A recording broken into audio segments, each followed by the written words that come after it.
Hi hello ನಮಸ್ಕಾರ. Welcome back to my YouTube channel. ಅಮ್ಮ ಬೆಳಗ್ಗೆನೆ ಎದ್ದು ಫ್ರೆಶ್ ಅಪ್ ಆಗಿ ಅಡುಗೆ ಮಾಡೋಕ್ಕೆ ಶುರು ಮಾಡ್ಕೊಂಡಿದ್ರು. ನಾನು ಮತ್ತೆ ಮಿಂಚು ಸ್ವಲ್ಪ ಲೇಟಾಗೇ ಎದ್ವಿ. ಅಡುಗೆ ಮನೆಗೆ ಹೋಗಿ ನೋಡಿದ್ರೆ ಅಮ್ಮ ಬುತ್ತಿ ಕಟ್ತಾ ಇದ್ರು. ಯಾಕಮ್ಮ ಅಂತ ಕೇಳಿದ್ರೆ, ಯಾಕೆ ಗೊತ್ತಿಲ್ವೇನೆ, ಮರ್ತೋದೇನೆ, ಇವತ್ತು ಅಮ್ಮನ ಘಟ್ಟದ ಜಾತ್ರೆ ಅಂತ. ಅವಾಗ ನೋಡಿ ನೆನಪಾಯ್ತು, ಹೌದಲ್ವಾ, ಈ ಮಹಾಲಯದಲ್ಲಿ ಯಾವಾಗ್ಲೂ ಅಮ್ಮನ ಘಟ್ಟದ ಜಾತ್ರೆ ಆಗತ್ತೆ ಅಂತ. ಚಿಕ್ಕೋರಿದ್ದಾಗ ಜಾತ್ರೆ ಅಂತ ಕಾಯ್ತಾ ಇದ್ವಿ. ಜಾತ್ರೆ ನಡೆಯೋ ಅಮ್ಮನ ಘಟ್ಟಕ್ಕೆ ಹೋಗಿ ಅಮ್ಮನ್ ನೋಡಿ ಕಟ್ಟಿಕೊಂಡು ಹೋಗಿರೋ ಬುತ್ತಿನ ತಿಂದು ಬರ್ತಿದ್ವಿ. ಈ ಮಲೆನಾಡಲ್ಲಿ ವಾರದಲ್ಲಿ 6 ದಿನ ರೊಟ್ಟಿ ಮಾಡಿ ಪಲ್ಯ ಚಟ್ನಿ ಮಾಡಿದ್ರು ಸಿಗದೆ ಇರೋ ರುಚಿ, ಅಮ್ಮನ ಸ್ಥಳಕ್ಕೆ ಹೋಗಿ ಅಮ್ಮನ್ ನೋಡಿ ಆ ಪ್ರಕೃತಿ ನಡುವೆ ತಿಂತಾ ಇದ್ರೆ ಅದ್ರ ರುಚಿನೇ ಬೇರೆ. ಯಾವಾಗ ಅಮ್ಮನ ಘಟ್ಟ ಜಾತ್ರೆ ನಡೆಯುತ್ತೆ, ಯಾವಾಗ ಬುತ್ತಿ ತಿಂತೀವಿ ಅಂತ ಕಾಯ್ತಿದ್ವಿ. ಅಪ್ಪಾಜಿ ಮೊಮ್ಮಗಳನ್ನ ಎತ್ಕೊಂಡು ಹೋಗಿ ಹೂ ಕಿತ್ಕೊಂಡ್ಬಂದು ಪೂಜೆ ಮಾಡಿದ್ರು. ಅಪ್ಪಾಜಿದು ಯಾವಾಗ್ಲೂ ಒಂದು ರೂಢಿ, ನಿಮ್ಗೆ ಹೇಳಲೇಬೇಕು. ಬೆಳಿಗ್ಗೆ ಬೇಗ ಎದ್ದು ಮನೆ ಹೆಣ್ಮಕ್ಳನ್ನ ಎಬ್ಸಿ ಅವರೆಲ್ಲ ಕೆಲಸ ಮುಗಿಸಿ ನಂತರ ಸ್ನಾನ ಮಾಡಿ ಪೂಜೆ ಮಾಡಿದ್ಮೇಲೆ ಅವ್ರು ತಿಂಡಿ ತಿನ್ನೋದು. ಈಗಿನ ಗಂಡ್ಮಕ್ಳು ಕೇಳ್ಬೇಕಾ, ಹೇಳೋದು ಲೇಟ್, ದೇವ್ರಿಗೊಂದು ನಮಸ್ಕಾರ ಮಾಡೋದಕ್ಕೂ ಸೋಂಬೇರಿತನ. ಮನೆ ಸಂಸ್ಕೃತಿ ಉಳಿಸಬೇಕಾಗಿರೋ ಅವರು ಇದ್ರ ಬಗ್ಗೆ ಗಮನ ಕೊಡಲ್ಲ. ಏನ್ ಮಾಡ್ತೀರಾ ಹೇಳಿ? ಪೂಜೆಗೆ ಹೋಗಕ್ಕೆ ಎಲ್ಲ ಸಿದ್ಧತೆ ಆಗ್ತಿದ್ದಂತೆ ಅಪ್ಪಾಜಿ ರೆಡಿ ಆದ್ರು. ಈಗಂತೂ ನನ್ನ ಮಗಳು ಕೇಳಂಗೇ ಇಲ್ಲ. ನನ್ನ ಮಗಳು ಮಿಂಚು ತಾತ ರೆಡಿ ಆಗ್ತಿದ್ದಂತೆ ಅವ್ರನ್ನ ಕಾಡ್ಸೋಕೆ ಶುರು ಮಾಡ್ಕೋತಾಳೆ. ನಾನು ಬರ್ತೀನಿ ನಿನ್ ಜೊತೆ ಅಂತಾಳೆ. ಅವಳನ್ನು ಓಡಾಡಿಸಿ ಅವಳನ್ನ ಸಮಾಧಾನ ಮಾಡಬೇಕು ನಮ್ಮಪ್ಪ. ನನ್ನ ಮಗಳು ಈ ವಿಚಾರದಲ್ಲಿ ತುಂಬಾನೇ ಲಕ್ಕಿ. ಕೆಲವು ಮಕ್ಕಳಿಗೆ ಅಜ್ಜಿ ತಾತನ ಪ್ರೀತಿ ಏನಂತಾನೆ ಗೊತ್ತಿರಲ್ಲ. ಈ ವಿಚಾರದಲ್ಲಿ ಪುಣ್ಯವಂತೆ ನನ್ನ ಮಗಳು. ಇನ್ನೇನ್ ಮಿಂಚುನ ಸಮಾಧಾನ ಮಾಡಿ ನಮ್ಮ ಕೈಯಲ್ಲಿ ಕೊಡ್ತಿದ್ದಂಗೆ ಅವಳ ಮಾವ ರೆಡಿ ಹಾಕೊಂಡ್ ಬಂದ ಜಾತ್ರೆಗೆ ಹೋಗಕ್ಕೆ. ಮಾವನ್ ನೋಡ್ತಾ ಇದ್ದಂಗೆ ಮತ್ತೆ ಮಾವನ್ ಜೊತೆ ನಾನ್ ಬರ್ತೀನಿ ಅನ್ನೋಕೆ ಶುರು ಮಾಡ್ಕೊಂಡ್ಲು. ಇತ್ತೀಚೆಗೆ ಕಾರ್ನಲ್ಲಿ ಓಡಾಡಿ ಅಭ್ಯಾಸ ಇದ್ದ ನನ್ನ ಮಗಳಿಗೆ ಬೈಕಲ್ ಒಂದ್ ರೌಂಡ್ ಓಡಾಡ್ಸ್ಬೇಕು ಅಂತಾಳೆ. ಇದೊಂಥರ ಹೇಗೆ ಅಂದ್ರೆ ಡೈಲಿ ರೂಟೀನ್ ಆಗಿದೆ ಅವಳಿಗೆ. ನನ್ನ ತಮ್ಮನ ತರ ಎಲ್ಲ ಸಾಹಸ ಮಾಡಕ್ ಹೋಗ್ಬೇಡಿ ಮಗುನ ಎತ್ಕೊಂಡು ಯಾರು. ಮಿಂಚುನ ಮನೆಗೆ ವಾಪಸ್ ಕರ್ಕೊಂಬರೋಣ ಅಂತ ಅಮ್ಮ ಹೋದ್ರು, ಅಮ್ಮನಿಂದ ನಾನು ಹೋದೆ. ಅಂತೂ ಅಪ್ಪಾಜಿ ಮತ್ತೆ ತಮ್ಮ ಜಾತ್ರೆಗೆ ಹೋಗ್ತೀವಿ ಅಂತ ಬೈಕ್ ಹತ್ತಿ ನನ್ನ ಮಗಳಿಗೆ ಟಾಟ ಮಾಡ್ತಾ ಇದ್ದಂಗೆ ನನ್ನ ಮಗಳು ಮುಖ ಸಪ್ಪೆ ಆಗೋಗಿತ್ತು. ನನ್ ಬಿಟ್ಟು ಹೋಗ್ತಾರಲ್ಲ ಅಂತ. ಮನೆ ಕಡೆ ಬಂದ್ವಿ. ಮನೆ ಕಡೆ ಬರ್ತಾ ಇದ್ದಂತೆ ಸೂರ್ಯನ ಕಿರಣಗಳು ಮರಗಳ ಕೊಂಬೆಗಳ ಮಧ್ಯೆ ಇಣುಕಿ ತನ್ನ ಪ್ರಖರತೆಯನ್ನ ಹೊರಚೆಲ್ಲುವಂತೆ ಕಾಣ್ತಾ ಇತ್ತು. ಅದನ್ನ ನೋಡ್ತಾ ದೇವರಿಗೆ ನಮಸ್ಕಾರ ಮಾಡಿ ಅಡುಗೆ ಮಾಡಿದ್ನ ತಿಂದು ದಿನನಿತ್ಯದ ಕೆಲಸದಲ್ಲಿ ತೊಡಗಿದ್ವಿ. ಜಾತ್ರೆಗೆ ಬೇಗನೆ ಹೋಗಿದ್ರಿಂದ ನನ್ನ ತಮ್ಮ ಅಪ್ಪಾಜಿ ಜಾತ್ರೆ ಮುಗಿಸಿ ಬಂದ್ರು. ಅಪ್ಪಾಜಿ ಮಾವಂಗೋಸ್ಕರ ಕಾದಿದ್ದ ನನ್ನ ಮಗಳು ಮಾವ ಮುದ್ದಿಸ್ತಿದ್ರೆ ದೂರ ತಳ್ತಾ ಇದ್ಲು. ಅವಳಿಗೆ ಹೆಚ್ಚಿಗೆ ಮುದ್ದಿಸಿದ್ರೆ ಆಗಲ್ಲ, ಹಂಗಂತ ಸೊಸೆ ಮುದ್ಸೋದ್ನ ಮಾವ ಬಿಡ್ತಾನ, ಮುದ್ಸೆ ಮುದ್ದಿಸ್ತಾನೆ. ಈ ಚಿಕ್ಕ ಮಕ್ಕಳಿಗೆ ಅದೇನೋ ನೋಡಿ, ಅಜ್ಜಿ ತಾತ ಮಾವ ಅಂದ್ರೆ ಎಲ್ಲಿಲ್ಲ ಪ್ರೀತಿ. ಅವ್ರ ಜೊತೆನೆ ಮುನ್ಸು, ಅವ್ರ ಜೊತೆನೆ ಆಟ. ಈ ಬಾಂಧವ್ಯದ ಮುಂದೆ ಬೇರೆ ಏನೂ ಇಲ್ಲ. ಈ ಬಾಂಧವ್ಯಕ್ಕೆ ಬೆಲೆ ಕಟ್ಟೋಕ್ಕೂ ಆಗಲ್ಲ. ನಿಸ್ವಾರ್ಥ ಪ್ರೀತಿಯ ಪ್ರತಿಬಿಂಬ ಇವರು. ಮಾವ ತಿಂಡಿ ತಿಂತಿದ್ರೆ ನೋಡಿ ಹೇಗ್ ನೋಡ್ತಾಳೆ ನನ್ನ ಮಗಳು. ಜಾತ್ರೆಯಿಂದ ಬಂದ್ಮೇಲೆ ಹಣ್ಣು ಕಾಯಿ ಹೂವೆಲ್ಲ ತೆಗೆದು ಅದನ್ನ ಜೋಡಿಸಿ ಅರಿಶಿನ ಕುಂಕುಮ ಹಣೆಗಿಟ್ಟು ಹೂ ಮುಡಿಯೋದು ಹೆಣ್ಮಕ್ಳು ಲಕ್ಷಣ ಅಲ್ವಾ.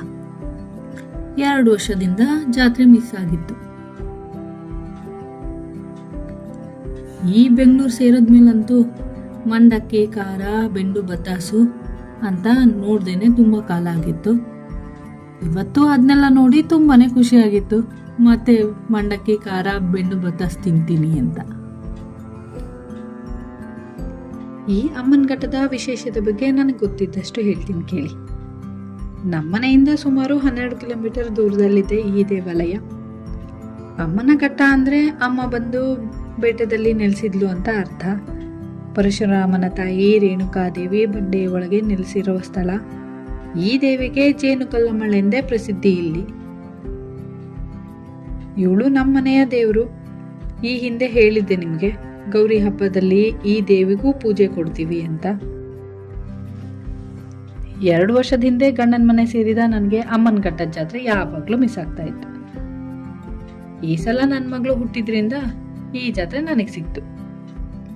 ಮದುವೆ ಆದ ಹೊಸದಲ್ಲಿ ಅಮ್ಮನ ತೋರ್ಸಕ್ಕೆ ಅಮ್ಮನ ಘಟ್ಟಕ್ಕೆ ನನ್ನ ಗಂಡನ ಕರ್ಕೊಂಡೋಗಿದ್ದೆ. ಬೆಳಗ್ಗೆಯಿಂದ ಆಟವಾಡಿದ ನನ್ನ ಮಗಳು ಸುಸ್ತಾಗಿದ್ದಾಳೆ ಅಂತ ಮಲ್ಸಕ್ಕೆ ಕರ್ಕೊಂಡೋದ್ರೆ ಇವಳೇನು ಮಾಡಿದ್ಲು ನೋಡಿ. ಮಾವನ್ ಕರೆದು ಮಾವ ಎತ್ಕೊಂಡ್ರೆ ಮೇಲೇನು ಸಿಗುತ್ತೆ ಅಂತ ಅವನ ಮೈ ಮೇಲೆ ಹತ್ತೋಕೆ ಶುರು ಮಾಡಿ.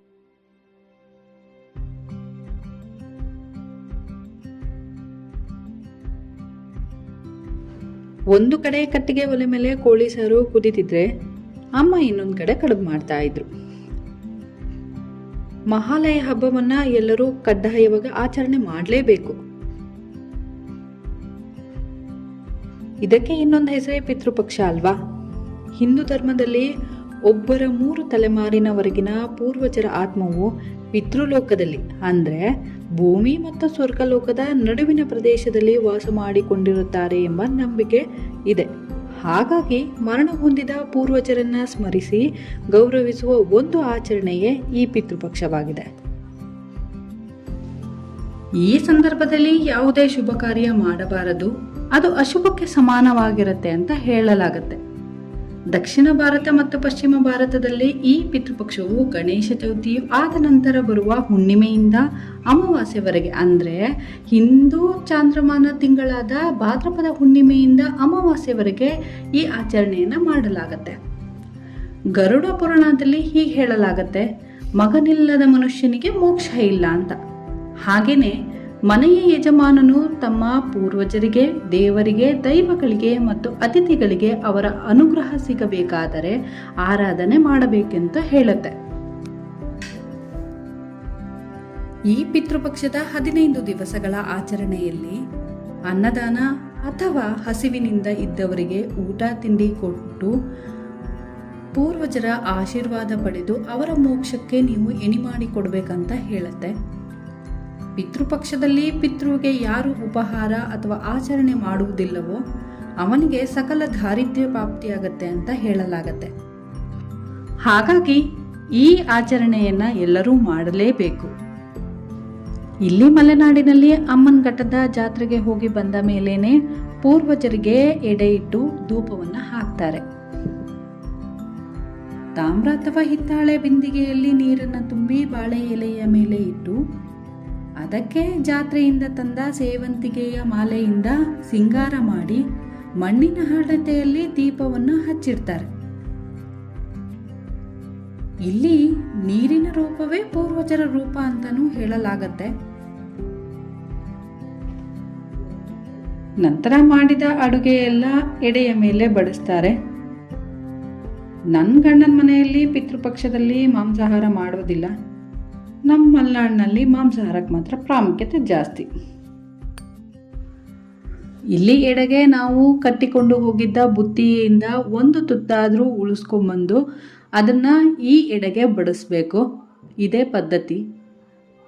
ಎಡೆಯನ್ನು ಬಡಿಸಿದ ಮೇಲೆ ಮನೆಯವರು ಎಲ್ಲರೂ ಧೂಪವನ್ನು ಹಾಕಬೇಕು.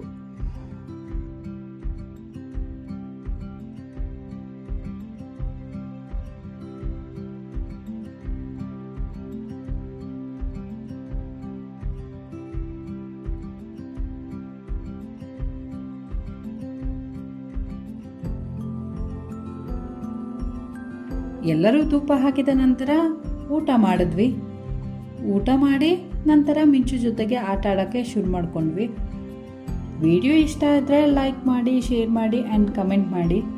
ಸಬ್ಸ್ಕ್ರೈಬ್ ಮಾಡ್ಕೊಳ್ಳೋದು ಮಾತ್ರ ಮರಿಬೇಡಿ. ನಿಮ್ಮ ಪ್ರೋತ್ಸಾಹ ಯಾವಾಗಲೂ ನಮ್ಮ ಜೊತೆ ಇರಲಿ. ಧನ್ಯವಾದಗಳು.